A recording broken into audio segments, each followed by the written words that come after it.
Good morning, beloveds. I say that, and then I'm not sure that you hear that, so I'm going to say it again. Good morning, beloveds. Because I noticed that yesterday it didn't catch it.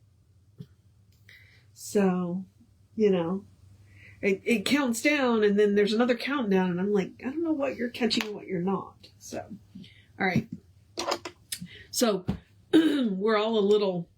because it rained gently for about 10 minutes at work, and right about the time it started raining, and gently, mind you, no thunder, no lightning, no wind, no nothing, the power flickered at work. We all went,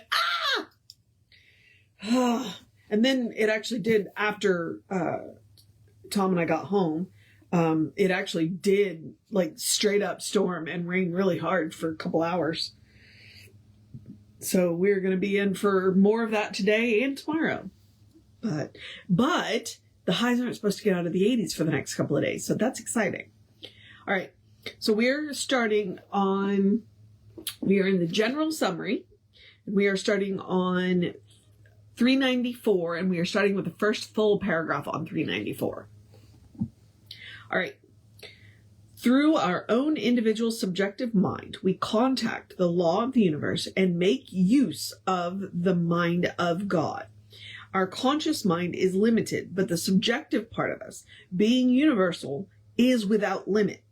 This limitless medium we may use for whatsoever purpose we will. If we use it for destructive purposes, we shall bring destruction upon ourselves.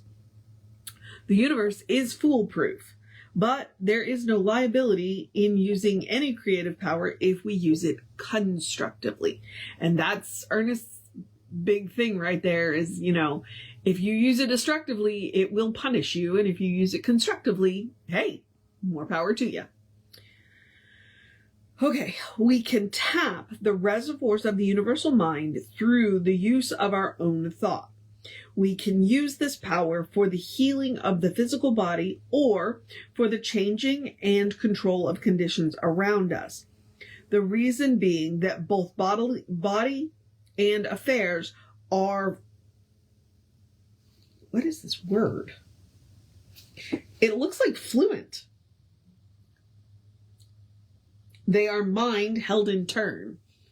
That does not make sense. The reason that both body and affairs are fluent, they are mind held in form. Okay, sometimes he uses a word and I'm like, I don't think that word means what you think it means.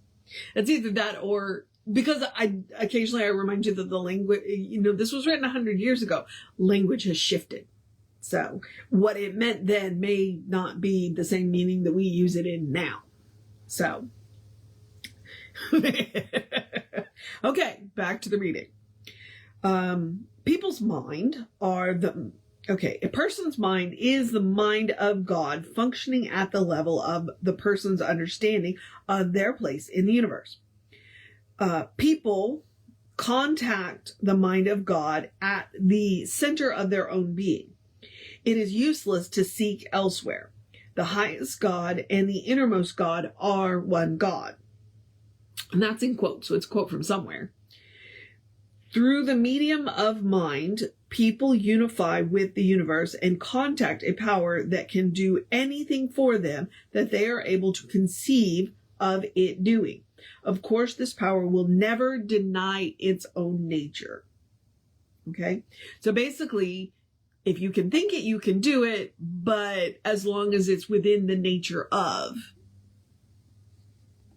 So, okay. This law of mind is a person's access to the original creative genius of the universe and has no intention for us other than the intention that we give it.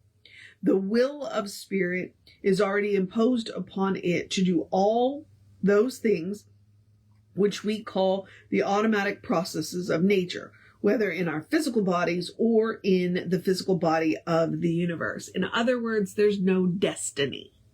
That's one of the reasons why we like to call it a patterning intelligence. There's no destiny, but there are definite patterns. You just get to choose which pattern you want to follow. All right. The Spirit has already ordained that nature shall be perfect. It it would be impossible for spirit to ordain anything else, since in order to be at all, it must be perfect in its nature. God is will and representation. A perfect cause must produce a perfect effect. The normal functions of life are harmonious, but we interfere with these in our ignorance and thus bring discord into temporary being. In the life process of automatic functioning, both in our bodies and throughout the universe as a whole, the laws of being are set and immutable. While in the use that we make of the law of cause and effect in our individual experience, we are responsible. We are given, or by the necessity of our nature, have the power and the necessity of using the law as though it existed solely for us. It goes in the direction in our mental affairs that we give it. It can have no other direction for us, and no other. But, of course, in the great whole, the universe is not run on the scale of people's ignorance. Knowledge alone can free people from an ignorant and self-imposed bondage. Oh my God, that was pretty intense. So the two things that you want to kind of grasp out of that paragraph.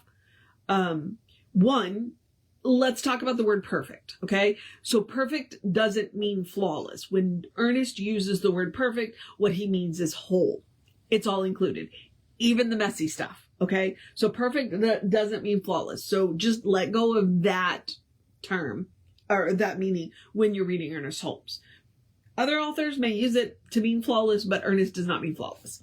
The other thing is to remember, okay, because it's down here. It's like, look, when you are using the creative law, we can temporarily disrupt it because it acts like we're the only one. We are, when we use it, both we and it act like we're the only ones using it. Okay, but that's not true. Okay, so while we can temporarily disrupt, in the end, the sum is greater than the parts, the whole, it will reassert the balance. And sometimes we get crashed under when we have disrupted it long enough and it reasserts the balance. And then we're like, oh, okay. Which means it's a good idea to learn what we're doing. In our ignorance, we can temporarily create disharmony, but in the end, it will reassert the harmony and it will just suck us under if we don't get along with the program. So we are punished by our own mistakes. But so far as people are concerned, outside of the automatic and necessary functions of the universal mind, people are free to do as they will, and the universal mind, as law, can know about the individual only what they know about themselves. The cosmic engine is started, but people guide it in their own life. It goes for them in the direction in which it is driven. This driving is not by force, but by agreement, unification, and acquiescence. Acquiescence. We must believe. On this hangs all the law and the prophet. Heaven and hell are tied up in people's beliefs. It is the law of your life. And that's where we go back to the quote, it's done unto you as you believe. You know, if you believe you can't, you can't. And if you believe you can, you can. So, all right. The engines of the subjective mind must be guided. It is neither person, place, nor thing of itself. It is subjective to the desire of people. Consequently, it has for them only the power they decree it to have. Again, it's done unto you as you believe. Okay. Okay. I'm going to make sure I'm not skipping a page here. Because thought is made of the stuff. Yeah, I'm sounding really boring right now, aren't I? Because thought is made of the stuff that forms the universe into definite creation, the law is charged with the power that we give it. No more, no less. It responds by correspondence. It is a mirror and a perfect one. It molds our ideas and beliefs into visible form and casts them back multiplied. Oh, you know what? That sounds really, really, really important. One, I'm going to highlight that.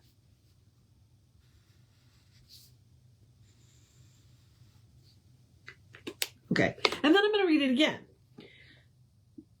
It molds our ideas and beliefs into visible form and casts them back multiplied. It does not know that it is doing this, but it knows how to do it.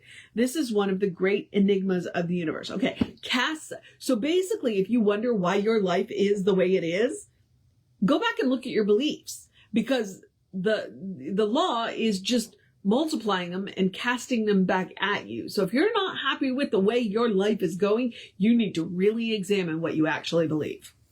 All right. The nature of reality is such that universal mind has unlimited power. But so far as a person is concerned, it only has the power which they give it. They give it power when they say, I am weak, sick, or unhappy.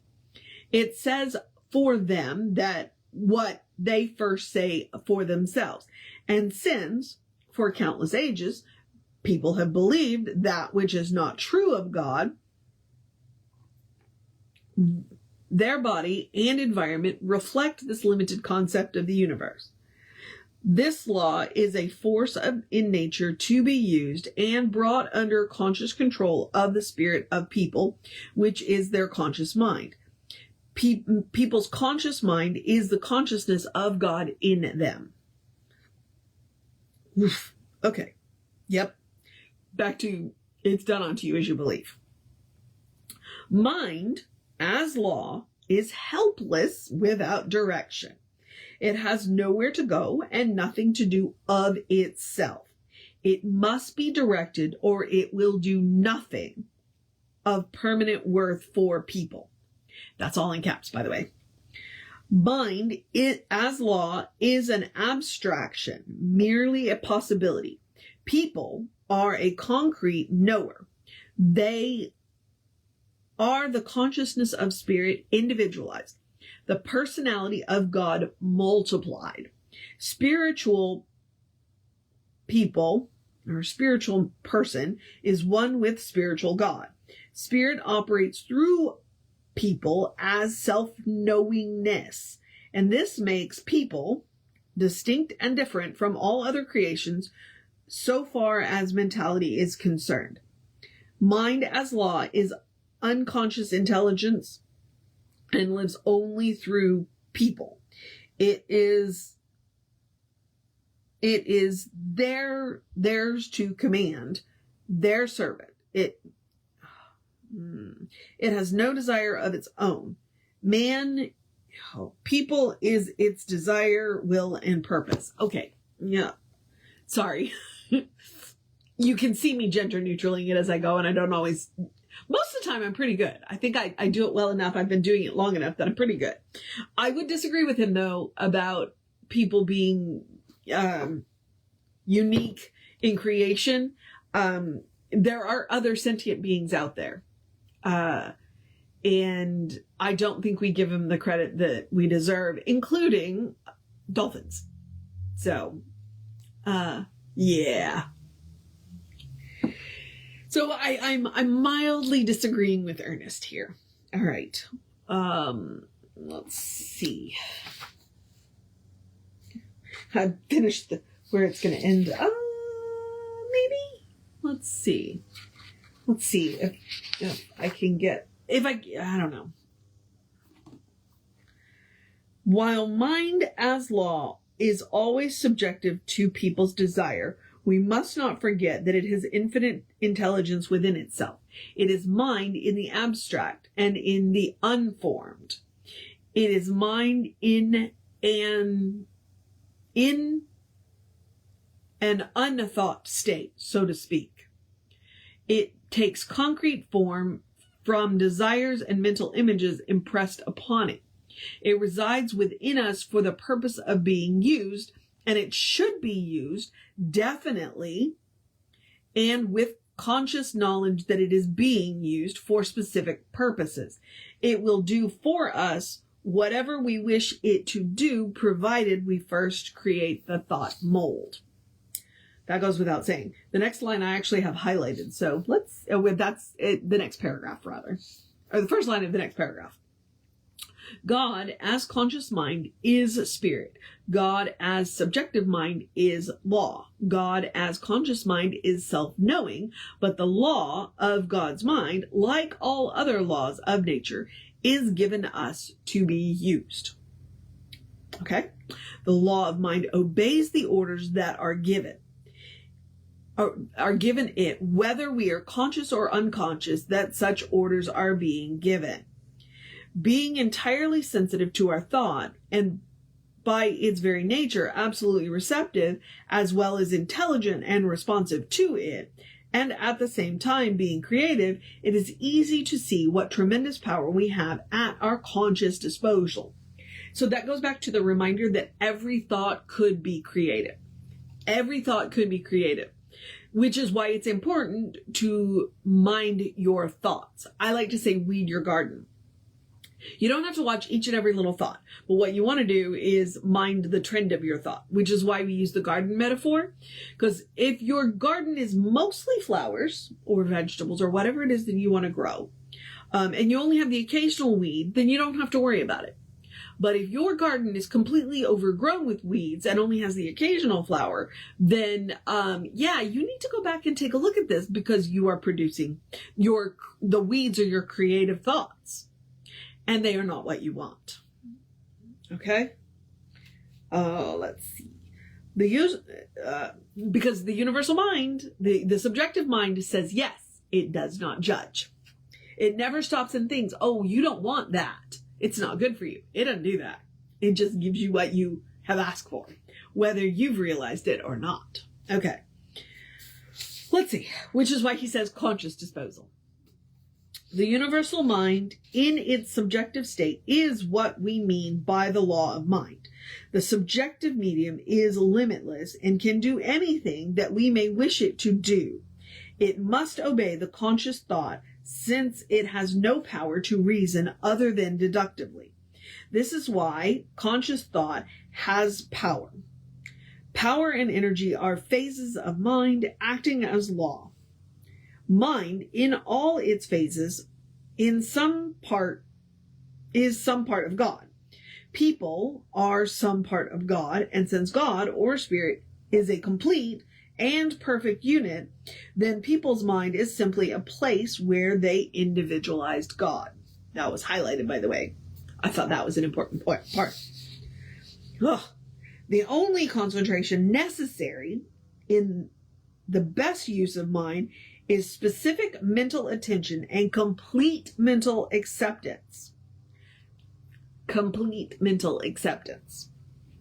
Always remember that you are not dealing with a reluctant force, but with a completely receptive one, which by its very nature is compelled to receive the images of your thought. It has no other choice and can conceive no other. You make up its mind for it. Okay? It's very important right there. You make up its mind for it. The subjective mind has no volition of its own. The subjective mind takes what you put into it and creates it for you. Okay? You make up its mind for it. It does not judge. And that is an extraordinarily important point. Okay. That's been kind of a lot for today. So why don't I'm content to stay in this for a while. So what we are going to do is we are going to start on page 398, the first full paragraph. Okay? And we'll go from there. Because the paragraphs don't always end nicely on, like, a couple of pages that I went through. Oh, they end, and I'm like, but then I get to a point. Yeah. So, oh my goodness. General summary. He's trying to sum up everything that he just spent 400 pages telling us. So hopefully it's helpful. I've got a lot of highlights in that part, so clearly that is a part that they make us read regularly. Yeah, go read chapter 24. Summarizes everything. So you don't get his logical arguments, you just get the summary of what he's been telling us the whole time. So, all right. Oh, we're going to pick up the general summary tomorrow. And I am going to remind you, this is what I call the housekeeping part, where one of the ways that you can support the center is by engaging with our social media, if I can get it out. We are Creative Life Spiritual Center, Creative Life Spark. I'm the running Rev Ryan on the social medias that I am on. And if you could go like, share, subscribe, follow, and comment, it bumps us in the algorithms. We think that we have interesting things to share to help people make their lives better. And we try and keep it light, bright, and tight, as a radio show that I like to listen to in the morning says. Uplifting, helpful. That's what we want to do. There's enough nonsense in the world. We're not doing that. So, all right. Yes, here we are. I'm trying to wrap up. Okay, if you want more information about the center, the website is creativelife.org, or you can get on the constant contact email, which is info@creativelife.org. Just email that. You get one email a week, and the hot links are hot. Okay, I can hear my neighbors doing yard work, so I'm going to wrap this up. I'm going to encourage you to have a great day, a wondrous day, a fantastic day, a magical day, an enchanted day, a wonderful day, an awesome day, an amazing day, a go dance in the rain day, a stay out of the thunderstorm day, a watch for the lightning day, a turn around, don't drown day, a enjoy the cooler weather day, a get your stuff done day, a what are you putting off day, cuddle your fur babies day, a call a friend day, a hug a friend day, a take care of yourself day, a you got this day, a good day, and if that is too much pressure, simply have a day. You are enough just as you are. You are a beloved expression of the divine.